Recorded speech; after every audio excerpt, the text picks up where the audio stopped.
Jamia.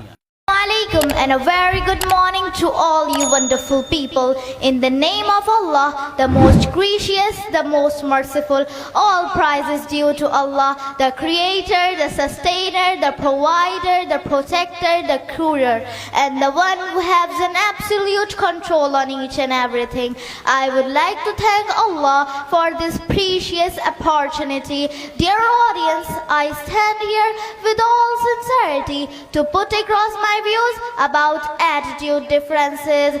An overconfident person says, razors are made for those who make error. A confident person says, razors are made for those who are willing to correct the errors.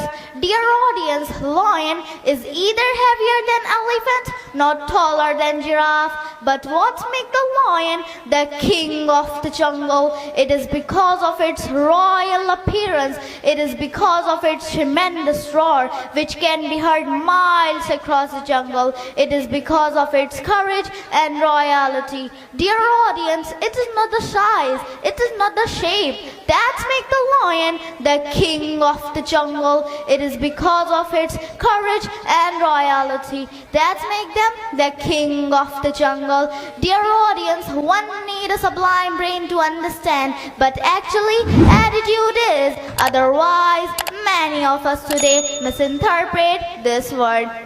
A pessimist person says, if one can do, let him do. If no one can do, how can I do? An optimist person says, if one can do, we all can do. If no one can do, I must do it. This is the attitude, my dear friend. Four hands saw an elephant coming. The first hand said, we will kill him. The second hand said, we will break his leg. The third hand said, we will break his trunk. And the last one, the fourth hand said, forgive him, guys. He is alone and we are four. This is the attitude, my dear friend. Thousands of birds flying in the air, but what makes the eagle the lord of the air? It is because of its vision, strength and attitude. Thank you all wonderful people, and thank you my teacher Mufti Zakaria sir for boosting our morals and making us ambitious individual. Thank you so much and have a tremendous evening. अगर किसी के अंदर confidence हो तो वो इस दुनिया में कुछ भी हासिल कर सकता है.